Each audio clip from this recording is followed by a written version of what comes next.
अपने channel GK with GS 2.0 channel में आप सबका बहुत बहुत स्वागत करता हूं। तो गाइस, तो आज के इस वीडियो में मैं आपको RRB group D previous year science paper का सेट नंबर 4 कराने वाला हूं।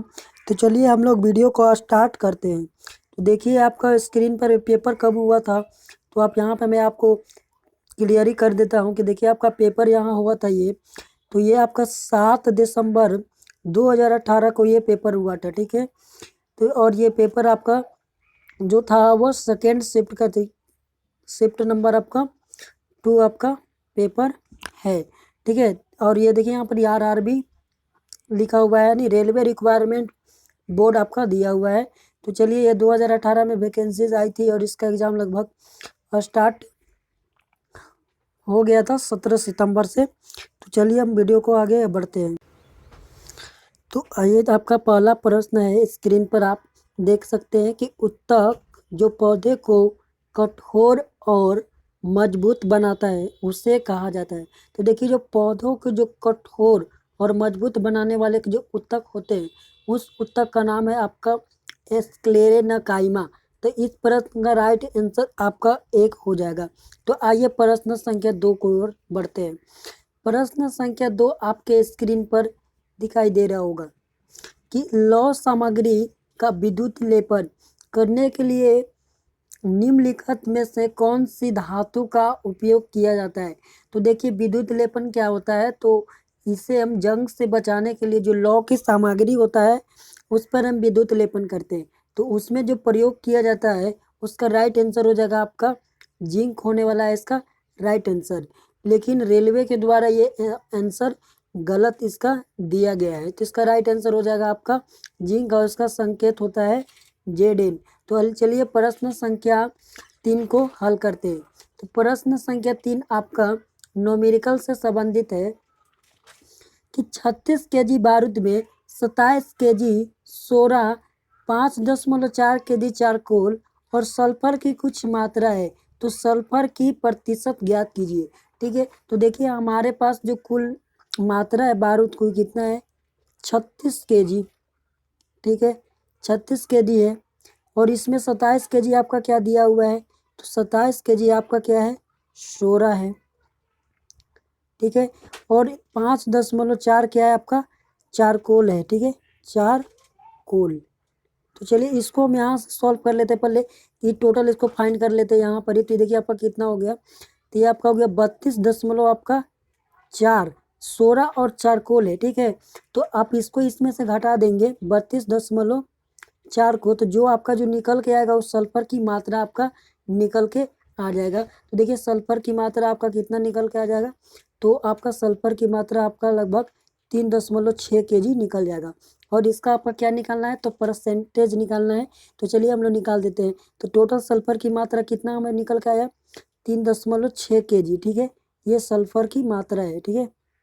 सल्फर बटा में टोटल की अपेक्षा में निकालना है 36 केजी का, ठीक है।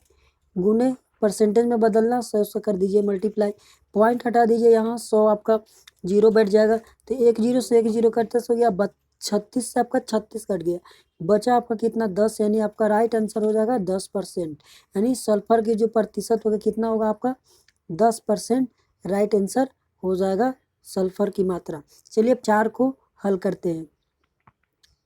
4 नंबर है कि आयनीकरण ऊर्जा की इकाई क्या है। तो आयनीकरण की ऊर्जा की इकाई आपको रखना है याद, किलो जूल प्रति मोल आपको याद रखना है। इसे हम सॉल्व करेंगे, प्रति को चेंज करेंगे तो इसे हम इस तरह से भी मोल का घात -1 लिख सकते हैं, ठीक है। इस तरह से इसको हम लोग लिख सकते हैं। तो इसका राइट आंसर हो जाएगा ऑप्शन नंबर आपका 3। चलिए प्रश्न को हल करते हैं। तो प्रश्न संख्या अगला है आपका स्क्रीन में देखिए, आप जितने भी प्रश्न है इस पेपर के मैंने सेलेक्ट कर लिया है। देखिए आपके लगातार साइंस के क्वेश्चन नहीं पूछे जाते हैं, आपका क्वेश्चन कभी मैथ दे देगा, तो कभी आपका रीजनिंग, तो कभी आपका साइंस दे देता है। तो इसी तरह से मैंने इसे सिलेक्ट किया है जहाँ जहाँ हमें साइंस का प्रश्न मिला।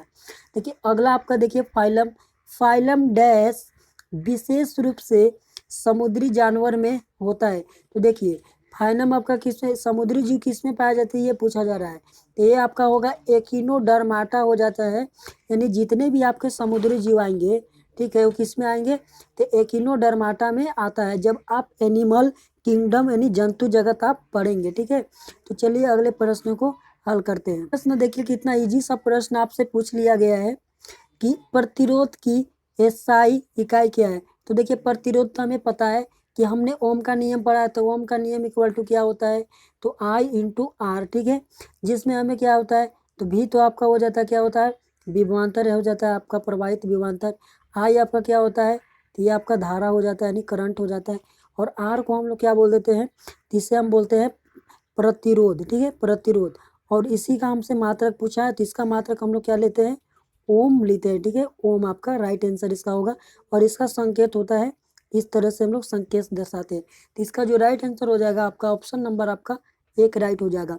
चलिए अगला प्रश्न को आप देख सकते हैं। आपका अगला प्रश्न है, तो सही विकल्प का चयन करें जो क्रमशः कथन ए कथन बी के उत्तरों को दर्शाता है। ठीक है, यहाँ से आपका 2 निष्कर्ष दे दिया है। ठीक है, और फिर उसको दोनों को पढ़कर सॉल्व से बताना है।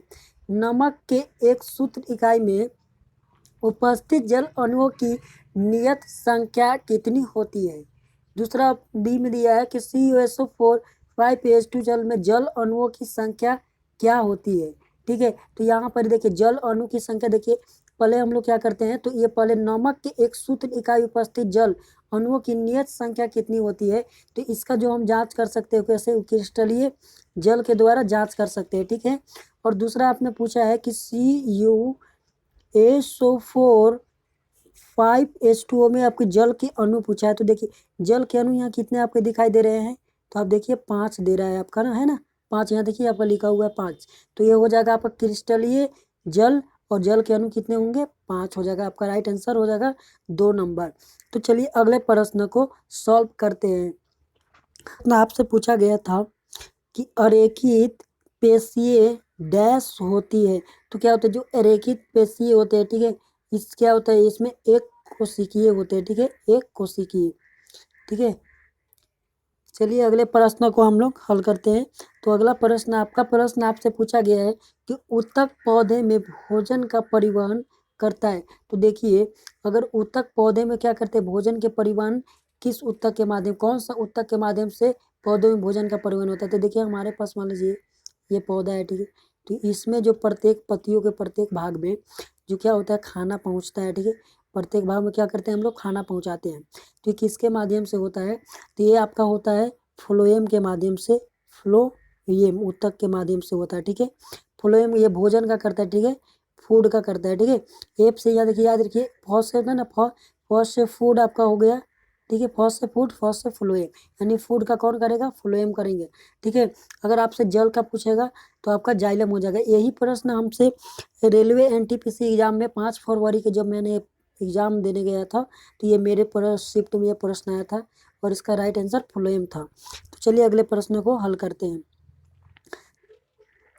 कि निम्न में से कौन समजात श्रृंखला नहीं, यानी समजात इनमें पूछा गया है कि 3 किसी प्रकार से आपको समान है, और चौथा वो कौन है जो अलग होता है। ठीक है, तो देखिए हम यहाँ पर इस समान, इसका राइट आंसर हो जाएगा आपका 3। ठीक है, राइट 3 क्यों हो जाएगा 3, क्योंकि देखिए पहले ऑप्शन को आप चेक करेंगे तो इसमें कार्बन की अपेक्षा हाइड्रोजन क्या होता है, दुगना से 2 अधिक होना चाहिए। तो ये बिल्कुल इसमें सही है। ऑप्शन नंबर आप 2 को भी चेक करेंगे तो कार्बन दोगुना से 2 हाइड्रोजन 2 अधिक होना चाहिए। तो ये भी इसमें भी यही इसमें भी लागू हो रहा है। तो ऑप्शन नंबर आप 4 को चल करिएगा तो ये कार्बन के की संख्या के दोगुना हाइड्रोजन से 2 अधिक है, यानी 3 दूना 6 2 8 है। लेकिन इसमें देखिएगा आप तो दोगुना से 1 अधिक है। ठीक है, इसलिए आपको ये ऑप्शन सॉल्व कर दिया गया। ये तीनों एक तरह से समझात है, और जो 3 ऑप्शन है वो समझात नहीं है। तो चलिए अगले प्रश्न, इकाई पूछी गई है, तो संवेग की एसआई इकाई डैश है। तो देखिए आपको पता होना चाहिए कि संवेग आपका क्या होता है, तो संवेग को हम बोलते हैं P, यानी संवेग गुने द्रव्यमान गुने वेग होता है। ठीक है, शॉर्ट में से हम लिख लिए, तो P हमारा संवेग होता है। तो यहाँ से देखिए द्रव्यमान को हम लोग क्या में मापते हैं, kg में। ठीक है, kg इंटू, और वेग को क्या में मापते हैं, तो मीटर पर सेकंड में मापते हैं। ठीक है, मीटर पर सेकंड में। अब इसे सॉल्व करिए तो देखिए आपका एसआई यूनिट यहाँ से आपका संवेग के निकल के आ गया, kg इंटू मीटर पर सेकेंड। ये कौन से ऑप्शन में है, तो ऑप्शन नंबर देखिए आपका, इसे हम सॉल्व करेंगे तो kg मीटर सेकेंड का 1 इसको हम सॉल्व करके लिख सकते हैं। तो आपका राइट आंसर हो जाएगा ऑप्शन नंबर 4। चलिए देखिए अगला प्रश्न आपसे पूछा गया है कि डैश तत्व के बाह्यतम कोश में 2 इलेक्ट्रॉन होते हैं। यानी पूछा जा रहा है कि यहाँ आपके सामने जो तत्व दिए गए हैं कौन सा ऐसा तत्व है जिसकी बाहरी यानी बाह्यतम कक्षा में इलेक्ट्रॉन की संख्या 2 है। तो चलिए हम लोग बारी बारी से निकाल देंगे। आप कार्बन है, ठीक है, तो कार्बन का हम लोग निकाल लेते हैं पहले। तो कार्बन यहाँ पर कितने नंबर पर आता है 6 पर। तो इसका इलेक्ट्रॉनिक विन्यास अगर करेंगे तो पहले कक्षा में 2 और दूसरी कक्षा में अधिकतम इलेक्ट्रॉन 8 होना चाहिए बाहरी कक्षा में, लेकिन मेरे पास 4 ही है तो 4 ही हम रख देंगे, ठीक है। इसके बाद देखिए इसके बाद आपका बोरोन हो गया। तो बोरोन आपका 5 पर आता है, इसका करिएगा सॉल्व तो 2 3 होगा इसका, ठीक है। मैग्नीशियम का देखिए मैग्नीशियम आपका 12 पर आता है, इसका सॉल्व करेंगे तो 2 8 2 होता है, ठीक है, 12 हो गया आपका। क्लोरीन का देखिए 17 पर आता है, क्लोरीन का सॉल्व करिए तो 2 8 ठीक है 7 होता है। आपसे पूछा गया कि बाह्यतम कोश में 2 इलेक्ट्रॉन होना चाहिए, तो किस में है, तो आपका देखिए मैग्नीशियम में आपका 2 इलेक्ट्रॉन है बाहरी कोश में, तो आपका राइट आंसर हो जाएगा मैग्नीशियम। संकेत होता है Mg। चलिए अगले प्रश्न को हम लोग हल करते हैं। देखिए अगला प्रश्न आपसे पूछा गया ध्वनि चैप्टर से, ये प्रश्न है आपका कि चमगादड़ परावर्तित डैश प्राप्त कर रास्ते की रुकावट का पता लगाते हैं, ठीक है। देखिए चमगादड़ क्या होते हैं, तो वो जो अपना उड़ान भरते हैं वो रात में भी उड़ते हैं। तो वो किस तरह से उड़ते हैं, तो वो परावर्तित किसी भी आवाज़ को क्या करते हैं, आती है उसको वो समझ लेते हैं। तो इसका जो कारण है वो पराश्रव्य तरंगे की वजह से उनको जानकारी मिल जाती है कि हमें किस दिशा में उड़ना चाहिए और किस दिशा में रुकावट हमें रास्ते में नहीं मिलेगा।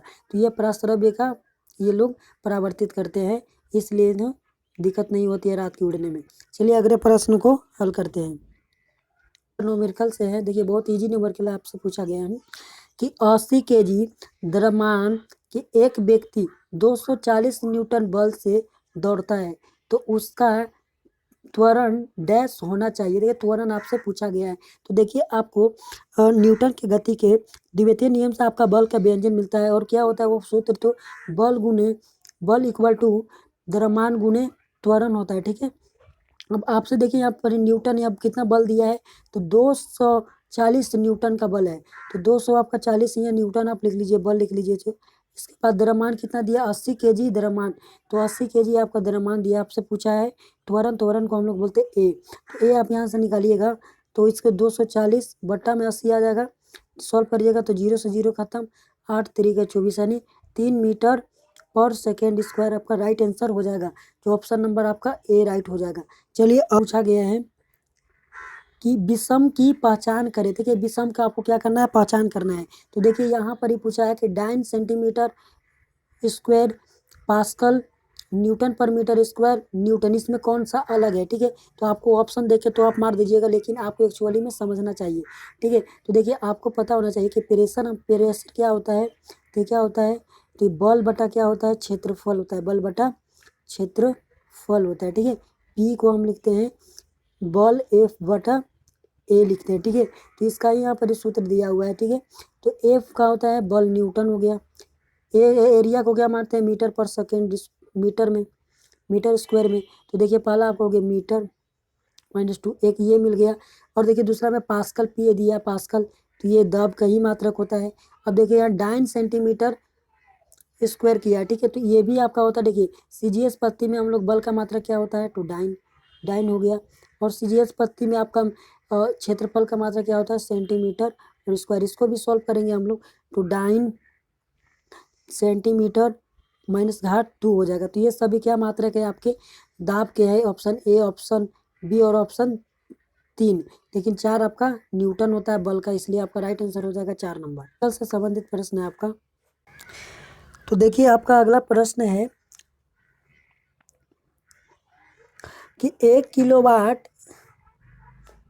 पंप 1 मिनट में पानी की कितनी मात्रा को 10 मीटर ऊंचाई तक पहुंचा सकता है। मान लीजिए जी का मान आपका 10 मीटर पर सेकेंड है, तो इसमें जो आपका सूत्र लगने वाला है वो लगने वाला है आपका शक्ति बराबर वर्क बटा लिया गया समय टी, ठीक है। तो पी हम लिख सकते हैं, पी इक्वल टू क्या लिखते हैं, तो डब्ल्यू को हम लोग लिख सकते हैं क्या, तो ये होता है आपका mgh, इसे हम लिख सकते हैं, ठीक है, बटा में टी लिख सकते हैं। आपको ये फॉर्मूला ध्यान में रखना चाहिए, मैं यहाँ ज़्यादा तो देखिए यहाँ पर ये आपका दिया है कि 1 किलोवाट, यानी 1 किलोवाट कितने के बराबर होता है, तो 1 किलो यानी 1000 वाट आपका दे दिया है, ठीक है, 1000 वाट दिया है, ठीक है। अब देखिए इसके बाद एम तो आपको निकालना है, जी कितना लेना है 10, ठीक है। और एच कितना दिया हुआ है, एच आपका, तो एच आपका 10 मीटर दिया है, ठीक है। बटा में आपको टाइम दे दिया है कितना, देखिए टाइम आपका 1 मिनट, यानी 1 मिनट में कितना सेकेंड होता है आपका 60 सेकेंड। तो चलिए इसे हम लोग सॉल्व कर लेते थे। 1 जीरो से 1 जीरो खत्म, 2 जीरो से 2 जीरो खत्म, आप कैंचिया गुना करेंगे तो द्रव्यमान आपका निकल के आ जाएगा। 60 में 10 से करेंगे, ठीक है, 2 जीरो कट चुका है, तो आपका 600 केजी आपका द वैल्यू निकल जाएगा। इसका राइट आंसर हो जाएगा 600 के लिए द्रव्यमान इसका हो जाएगा। चलिए अगले प्रश्न। तो आपका अगला प्रश्न है यहाँ पर ये कि बल बटा त्वरण किसके बराबर होता है। तो देखिए मैंने अभी आपको बताया कि न्यूटन के गति के दूसरे नियम से बल का हमें क्या मिलता है, व्यंजन मिलता है, जो फॉर्मूला इस प्रकार होता है। तो एफ को हम लोग बल बोल देते हैं, ठीक है, बराबर एम को हम लोग बोलते हैं क्या, द्रव्यमान, गुना ए को बोलते हैं हम लोग त्वरण। तो यहाँ से आप इसको सॉल्व करिएगा तो आपको निकल के आ जाएगा बल बटा त्वरण के नीचे ला लीजिए, तो आपका बचा बराबर में क्या, द्रव्यमान बचा, तो इसका राइट आंसर हो जाएगा द्रव्यमान। तो इसका राइट आंसर हो जाएगा द्रव्यमान। तो आई होप दोस्तों कि आपको वीडियो अच्छी लगी होगी। यदि वीडियो अच्छा लगा है तो चैनल को सब्सक्राइब कर लीजिए और बेल आइकन को प्रेस कर लीजिए और वीडियो को एक लाइक ज़रूर करिए। तो इसी तरह के इंटरेस्टिंग क्वेश्चन के साथ हम लोग अगले वीडियो में मिलेंगे। तो अभी मैं आप सभी का दिल से धन्यवाद करता हूँ। जय हिंद, जय भारत।